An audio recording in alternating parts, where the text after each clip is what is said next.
Hello students, आप start करन जा रहे हैं chapter 4 of unit 1 electric potential का topic electric potential due to a point charge.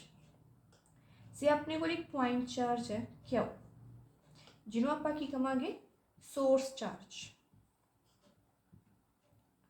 Source का मतलब की होंगे जिन्हें कोई चीज़ प्रोड्यूस करनी होंगी, जिमें आप कहने हैं कि अपने को एक बल्ब है, बल्ब में जो आप ऑन करते हैं तो वह लाइट प्रोड्यूस करता, तो वह की हो गया लाइट का सोर्स हो गया। उवें जो यह चार्ज है क्यों इन्हें की करना फील्ड प्रोड्यूस करना इलैक्ट्रिक फील्ड, तां करके आप इनू की क्या सोर्स चार्ज।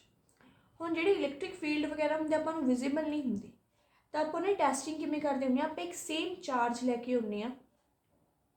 हुण उहदे उपर इहदे करके ऑपोजिट फोर्स ऑपोजिशन कितनी लगती पई आ वो तो आप फाइंड आउट करते होंगे आगे कि फील्ड की इंटेंसिटी कितनी है। ठीक है, तो वो आप करांगे अपने को एक सोर्स चार्ज है जिन्हें फील्ड प्रोड्यूस करना से ये तो इनफाइनाइट डिस्टेंस के उपर अपने को एक टेस्ट चार्ज पिया क्यू नॉट। ठीक है, क्यू नॉट की एक टेस्ट चार्ज। हुण आप ये टेस्ट चार्ज नूं इहदे फील्ड च लियाउण लई कितना वर्क करना वो फाइंड आउट करांगे।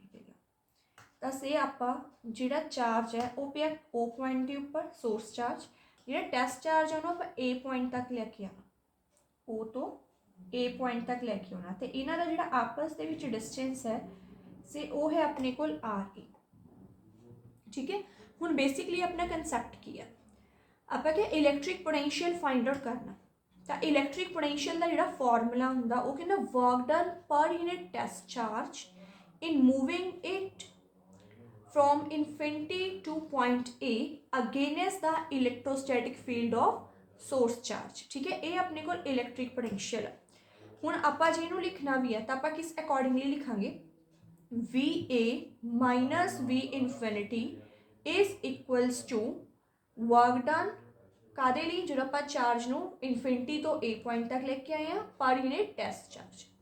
हुण इनफिनिटी ते जिहड़ा पोटेंशियल हुंदा हुंदा जीरो से वी ए ते पोटेंशियल हैगा वी, तो अपने को की बन गया इस अकॉर्डिंगली आप लिख सकते हैं, मतलब आप इनू की लिख सकते हैं V is equals to work done from infinity to point A by Q naught charge. ठीक है, हुण आप फाइंड आउट करना इलैक्ट्रिक पोटेंशियल, पर उहदे लई आपां नूं की करना पैना पहला वर्क डन फाइंड आउट करना पैना।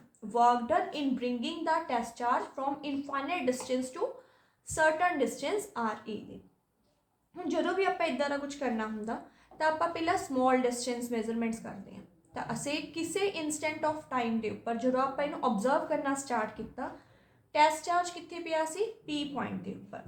ਹੁਣ ਆਪਾਂ ਕਿ ਟੈਸਟ ਚਾਰਜ ਜੇ ਸੋਰਸ ਚਾਰਜ ਪੋਜ਼ਿਟਿਵ ਹੈ ਟੈਸਟ ਚਾਰਜ ਵੀ ਪੋਜ਼ਿਟਿਵ ਆ ਤਾਂ ਇਹਦੇ ਉੱਪਰ ਫੋਰਸ ਲੱਗੂਗੀ ਕਿੰਨੀ ਇਲੈਕਟ੍ਰੋਸਟੈਟਿਕ ਫੋਰਸ ਦਾ ਫਾਰਮੂਲਾ ਕਿਊ ਨॉट ई। ਇਹ ਫੋਰਸ ਲੱਗ ਰਹੀ ਆ ਪੀ ਦੇ ਉੱਪਰ, बट आप की कर रहे हैं अंदर नूं लेके आ रहे हैं फोर्स ऑपोजिट डायरैक्शन च लग रही है, तो आपको भी इन्नी फोर्स एटलीस्ट इधर नूं लगानी पैनी है ताकि आप टेस्ट चार्ज नूं पी पॉइंट तो क्यू पॉइंट तक लेके आ सके। ठीक है, थ्रू डिस्प्लेसमेंट से डी एल। तो आप जी फोर्स लगा रहे हैं अंदर वन जिहदे करके डिस्प्लेसमेंट पॉसीबल है वो किहड़ी है minus they Q not E.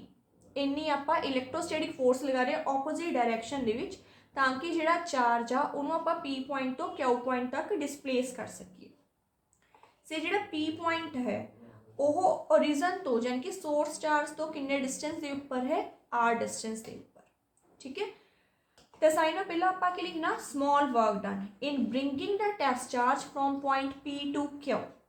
Work done का फॉर्मूला की हुंदा फोर्स इनटू डिस्प्लेसमेंट दोनों का डॉट प्रोडक्ट। ठीक है, फोर्स हम किहदे करके डिस्प्लेसमेंट हो रहा आ वाली फोर्स करके, तो फोर्स का फॉर्मूला आप यही भरांगे। तो अपने को कितना आ गया minus they Q not E dot D L. हुण जो भी आप डॉट प्रोडक्ट सॉल्व करना होंगे तो अपने को आउंदा होंदा कोसाइन ऑफ एंगल, तो अपने को की आ जाएगा minus they Q not E D L cos theta. Theta कितना होगा हुण देखो अपने को इत्थे आप जिहड़ा डॉट प्रोडक्ट लिया ई जे डी एल च लिया आप कि सोर्स चार्ज हो कि पॉजिटिव चार्ज। पॉजिटिव चार्ज करके जो इलैक्ट्रिक फील्ड हुंदा वो हुंदा अपने को आउटवर्ड। तो आ अपने को है इलैक्ट्रिक फील्ड की direction from point P displacement हो रहा पी तो क्यू आह डायरैक्शन दे विच।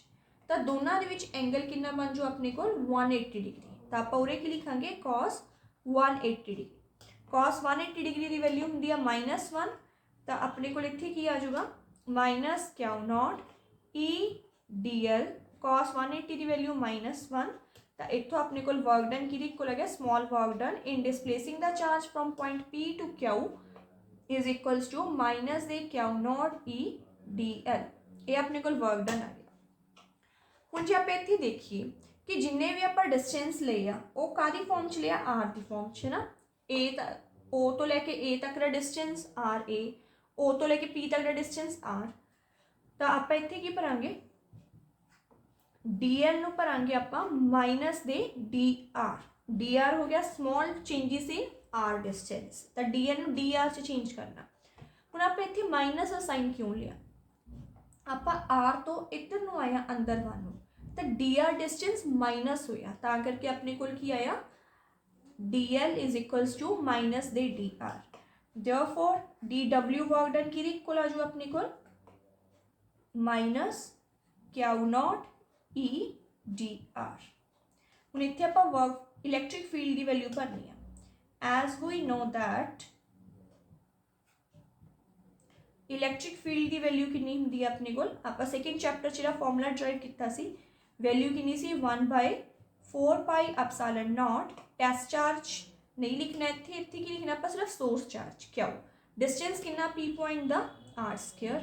तो अपने को DW की वैल्यू कितनी आ गई माइनस थोड़ा जिहा रीअरेंज करके लिख लेने नाल ही 1/4πε0 Q into Q0 divide by r² into D are. ठीक है ये स्मॉल वर्क डन आ गया P पॉइंट तो Q पॉइंट तक का। हुण आपां जिहड़ा चार्ज है टेस्ट चार्ज उन्हें इन्फिनिटी तो A डिस्टेंस लेके आए हैं तो टोटल डिस्टेंस जिहड़ा आऊगा अपने को total work done in bringing the test charge from infinite distance to RA है ना। तो किवें आऊगा वो इंटैग्रेट करके जो इंटैग्रेट करांगे तो अपने को आ जाऊगा ये W infinity to A integration infinite distance to R A distance integration आने की दिया माइनस दे 1/4πε0 Q0 by r² into D R. हुण इंटीग्रेशन तो बाहर आप टर्म्स रखनिया ने देखो माइनस साइन बाहर आ जाओ इंटीग्रेशन तो 1/4πε0 कॉन्स्टेंट आउटसाइड द इंटैग्रल लिखांगे Q0 टेस्ट चार्ज से सोर्स चार्ज जिन्ने जिन्ने ले लियो उन्ने ही रहने हैं। तो वेरीएबल कि डिस्टेंस है आर डिस्टेंस क्योंकि ये चीज चेंजिस आनी है जेडे आने हैं तो अपने को इंटीग्रेशन की आ जाऊगा 1/r² into D are limits infinity तो लैके आर ए तक।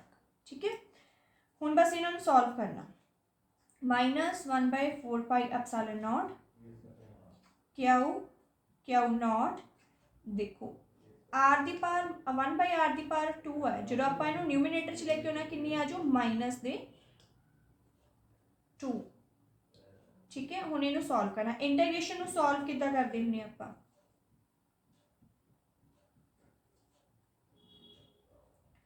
पावर जिहड़ी हुंदी आ इंटीग्रेशन सॉल्व कर ली उहदे विच 1 प्लस जिहड़ी भी न्यू पावर आई आ उहनूं एज इट इज लिखना होंदा। ठीक है लिमिट्स इन्फिनिटी तो लैके आर ए तक। हुण देखो इत्थे -2 + 1 कितना आ जाऊगा -1। चलो एक बार लिख लेने फिर नेक्स्ट स्टेप च दस देनी किस अकॉर्डिंगली आना -1/4πε0 Q0 r दी power -1 divide by -1 limits infinity to R A. ठीक है आपने को लग वैल्यू हुण मैं इनू नाल दी नाल इत्थे सॉल्व कर दिंदी आ। ठीक है -1 जो बाहर आ गया की बन जूगा +1 आर दी पावर -1 आ तो इनू आपां की लिख सकते हैं 1/r ਜਿਵੇਂ ਆਪਾਂ r ਦੀ ਪਾਵਰ 2 ਸੀ ਉਹਨੂੰ r ਦੀ ਪਾਵਰ -2 ਬਣਾਤਾ ਸੀ, ਉਵੇਂ ਹੁਣ ਇੱਥੇ r ਦੀ ਪਾਵਰ -1 ਹੈ ਤਾਂ ਉਹਨੂੰ ਆਪਾਂ 1/r ਲਿਖਤਾ। ਹੁਣ ਆਪਾਂ ਭਰਨੀਆਂ ਨੇ ਲਿਮਿਟਸ। ਲਿਮਿਟਸ ਕਿੱਦਾਂ ਭਰਦੇ ਹੁੰਦੇ ਆ, ਜਦੋਂ ਵੀ ਆਪਾਂ ਲਿਮਿਟ ਭਰਨੀ ਆ ਜਿਹੜੀ ਫਿਜ਼ੀਕਲ ਕੁਆਂਟੀਟੀ ਵਿੱਚ ਵੇਰੀਏਸ਼ਨਸ ਆਈ ਉਹਦੇ ਵਿੱਚ ਹੀ ਭਰਨੀ ਹੁੰਦੀ ਆ। r 'ਚ ਵੇਰੀਏਸ਼ਨ ਹੈ ਤੇ r ਦੀ ਜਗ੍ਹਾ ਤੇ ਹੀ ਵੈਲਿਊ ਭਰਨੀ ਆ। नीचे वाली ਹੁੰਦੀ ਹੈ ਲੋਅਰ ਲਿਮਿਟ, ਆ ਹੁੰਦੀ ਹੈ ਅਪਰ ਲਿਮਿਟ। ਤਾਂ ਆਪਣੇ ਕੋਲ ਕੀ ਆ ਜਾਊਗਾ, ਅਪਰ ਲਿਮਿਟ ਮਾਈਨਸ ਲੋਅਰ ਲਿਮਿਟ। 1/∞ ਹੁੰਦਾ ਆਪਣੇ ਕੋਲ 0, ਤਾਂ ਆਪਣੇ ਕੋਲ ਕੀ ਆ ਗਿਆ 1/4 pi epsilon naught Q naught into 1/RA। ये अपने को वर्क डन आ गया in displacing the charge from infinity to A point तक। ਹੁਣ ਜਿਹੜਾ ਆਪਣੇ ਕੋਲ ਇੱਥੇ ਆਇਆ ਸੀ ਪੋਟੈਂਸ਼ੀਅਲ, ਆਪਾਂ ਇਲੈਕਟ੍ਰਿਕ ਪੋਟੈਂਸ਼ੀਅਲ ਫਾਈਂਡ ਆਊਟ ਕਰਨਾ ਹੈ ਨਾ। ਇਲੈਕਟ੍ਰਿਕ ਪੋਟੈਂਸ਼ੀਅਲ ਦੇ ਵਿੱਚ ਆਪਾਂ ਫਾਰਮੂਲਾ ਲਿਖਿਆ ਸੀ, ਤਾਂ ਆਪਾਂ ਕੀ ਲਿਖਾਂਗੇ, ਦੈਨ ਇਲੈਕਟ੍ਰਿਕ ਪੋਟੈਂਸ਼ੀਅਲ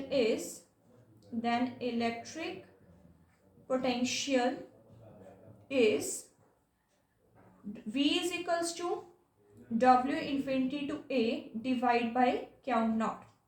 ਹੁਣ Q नॉट उरे भी है, Q नॉट उरे भी है, कैंसल आउट हो जाऊगा। तो आप इतने लिख सकते हैं 1/4 pi epsilon naught Q upon RA। हम जो आपने सिंपलीफाई वे लिखना, if RA is equals to R, simple इनू R की फॉर्म च रिप्रजेंट कर दिए तो पोटेंशियल डिफरेंस अपने को इक्वल आ जाओ V is equals to 1/4 pi epsilon naught Q upon R। तो ये अपने को पोटेंशियल डिफरेंस का फॉर्मूला आ गया जो अपने को एक पॉइंट चार्ज आ सिंगल सोर्स चार्ज, ठीक है, ਉਹਦੇ ਲਈ। ਤਾਂ ਇਹ ਆਪਣੇ ਕੋਲ ਟੌਪਿਕ ਹੋ ਗਿਆ ਕੰਪਲੀਟ। ਇਹਦੇ ਵਿੱਚ ਬੇਸਿਕਲੀ ਆਪਾਂ ਮਾਈਂਡ 'ਚ ਇਹ ਚੀਜ਼ ਰੱਖਣੀ ਹੁੰਦੀ ਹੈ ਕਿ ਆਪਾਂ ਫਾਈਂਡ ਆਊਟ ਕੀ ਕਰਨਾ। ਇਲੈਕਟ੍ਰਿਕ ਪੋਟੈਂਸ਼ੀਅਲ ਦੀ ਡੈਫੀਨੇਸ਼ਨ ਪਹਿਲਾਂ ਦੇਖਣੀ ਆ, ਫਿਰ ਉਹਦੇ ਵਿੱਚ ਜੇ ਵਰਕ ਡਨ ਕੋਈ ਵੀ ਡੈਫੀਨੇਸ਼ਨ ਹੈ ਜਿਹਦੇ 'ਚ ਵਰਕ ਡਨ ਵਾਲਾ ਫॉर्म ਆ ਰਹੀ ਆ, ਟਰਮ ਯੂਜ਼ ਹੋ ਰਹੀ ਆ, ਤਾਂ ਸਾਈਨ ਨਾਲ ਪਹਿਲਾਂ ਆਪਾਂ ਵਰਕ ਡਨ ਹੀ ਫਾਈਂਡ ਆਊਟ ਕਰਨਾ ਹੁੰਦਾ, ਠੀਕ ਹੈ ਜੀ। ਆਹ ਫਾਰਮੂਲਾ ਤੁਸੀਂ ਯਾਦ ਰੱਖਣਾ।